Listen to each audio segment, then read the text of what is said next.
Alright, ladies and gentlemen, today we're going to be talking about some indie film by the name of Toy Story. Anybody ever heard of it? Probably not, but it was an interesting film, all things considered. Alright. In reality, I probably don't have to explain what Toy Story is. It was an incredibly popular movie that spawned a series after all.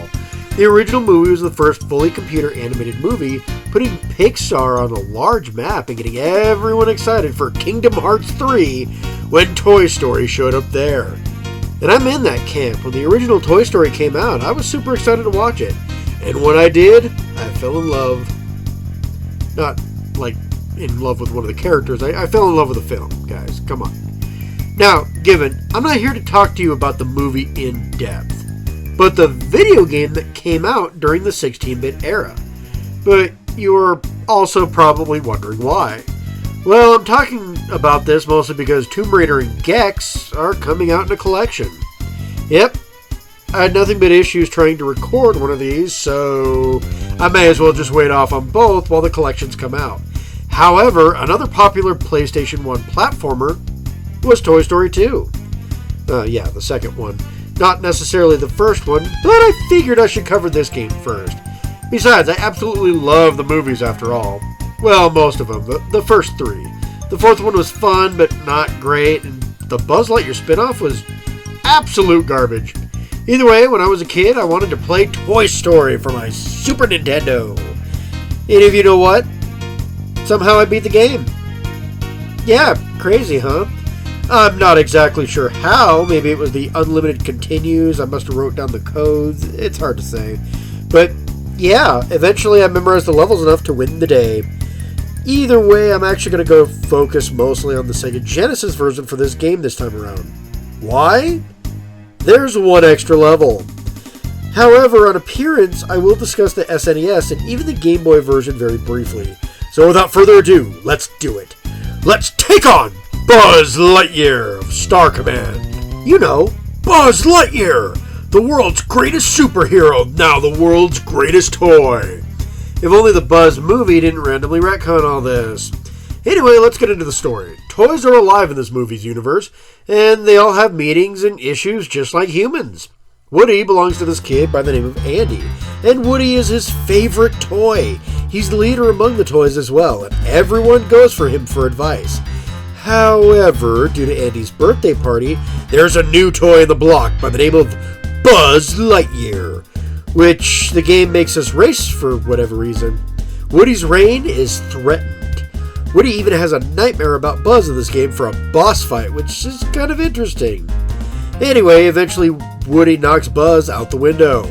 The other toys try and kill Woody to stop him, but Woody gets away in the game thanks to Rex and goes with Andy to Pizza Planet.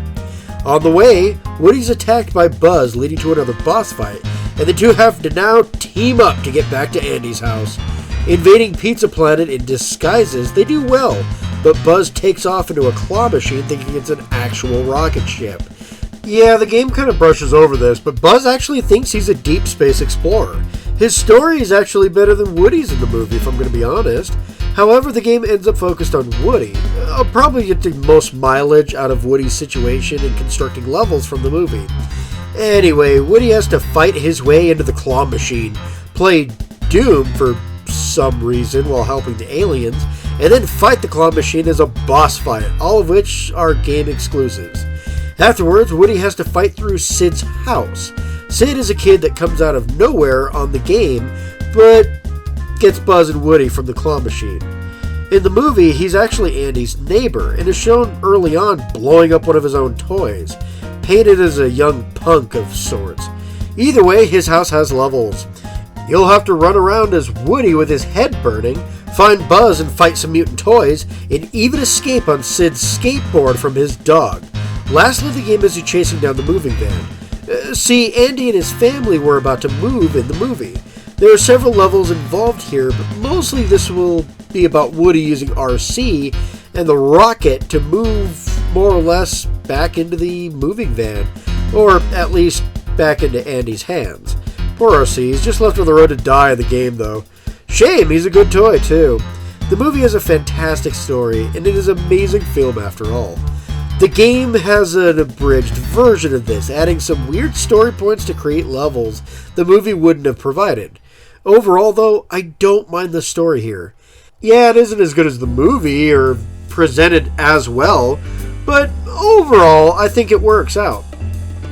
So, there are times that the Super Nintendo version looks and sounds better, and there are plenty of times the Genesis version beats it out in presentation. When dealing with brighter colors and sounds, the SNES in level environments are rendered really well. However, darker places, the Genesis wins. In toy animations, for the most part, I think the SNES looks slightly better, but Woody himself looks better in the Genesis and in the level end screens because he actually moves a lot more. Sound quality, I think the SNES wins out, while the Genesis has better cutscenes, though they are both kind of bad either way. Basically explaining the story, you have text and a few stills from the movie to present the story, but the SNES has fewer stills overall.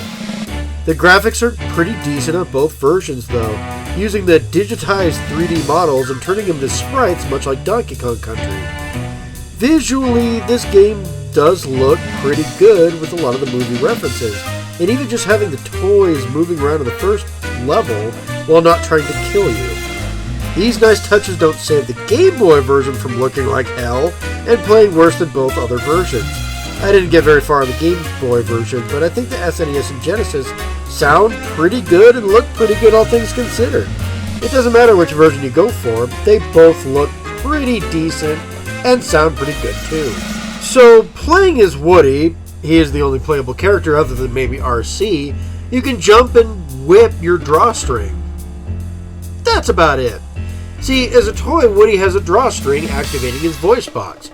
In the game, it's used as a whip, sometimes like Earthworm Jim would use.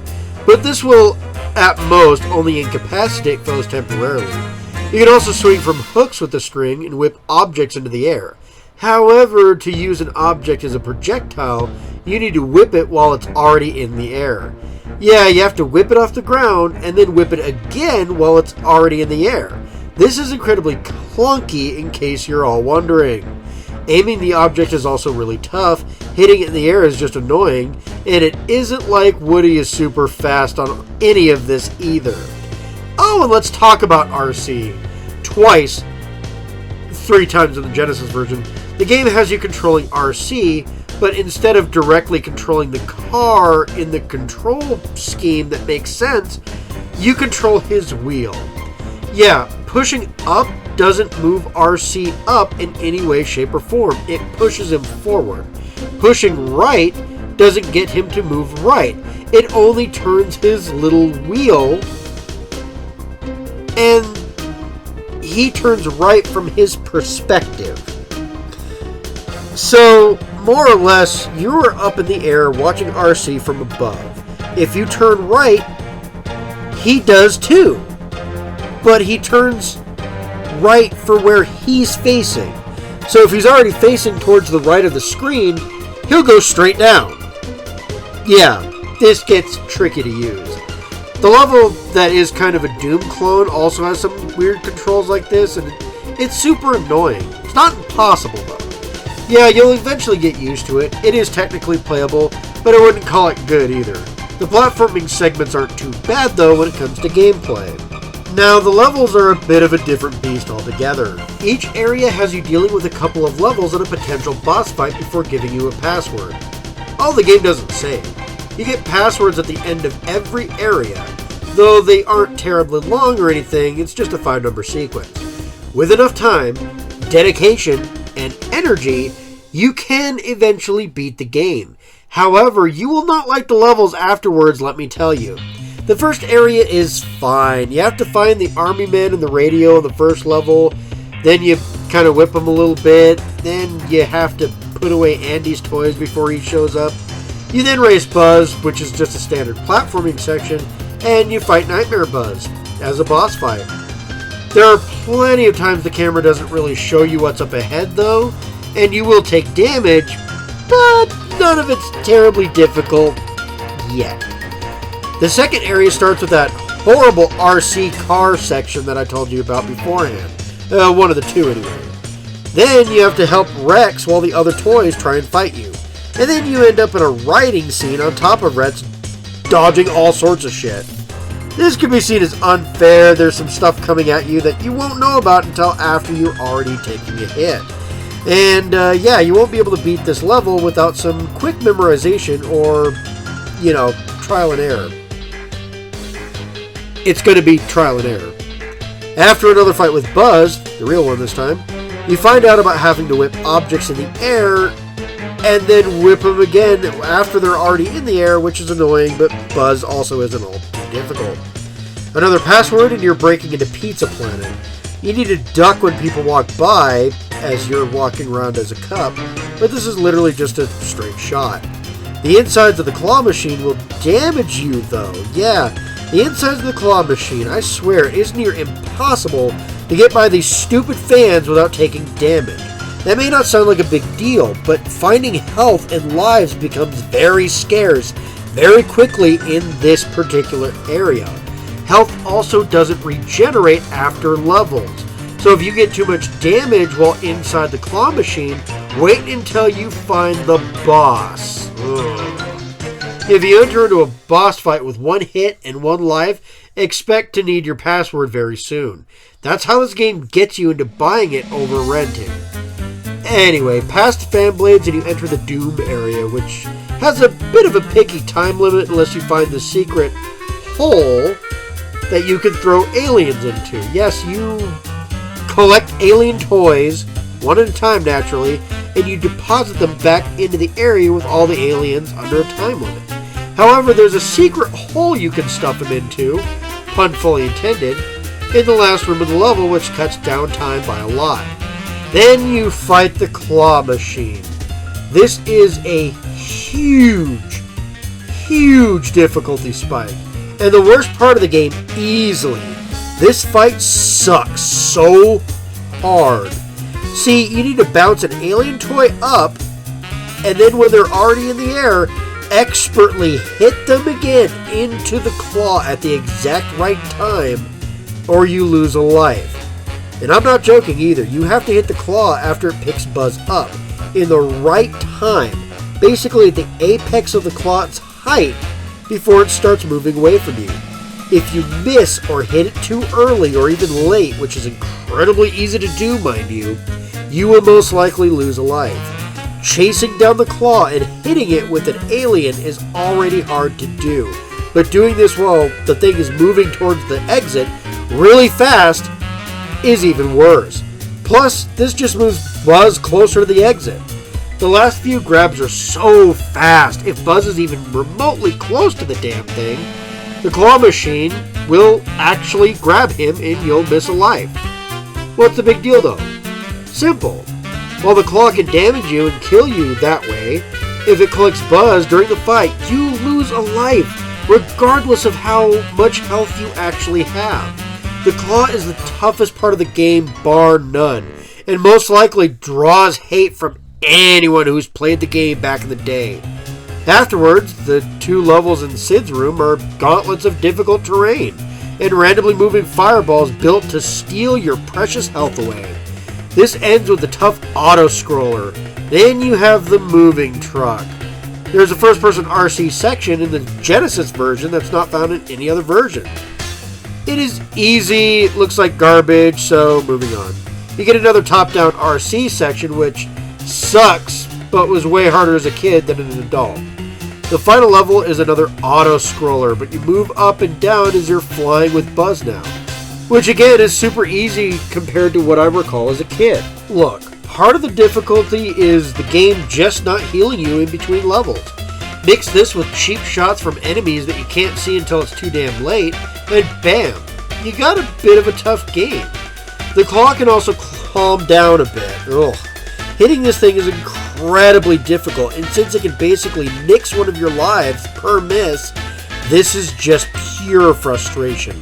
Especially since it's super easy to miss, having to hit an object into the air and then again while airborne just to attack. The worst part is, some of these levels are pretty creative too. Riding on Rex or Sid's skateboard toy should be fun, not frustrating. Plus, it is the worst at the claw. This fight is so hard compared to the rest of the game, this is almost not worth suffering through.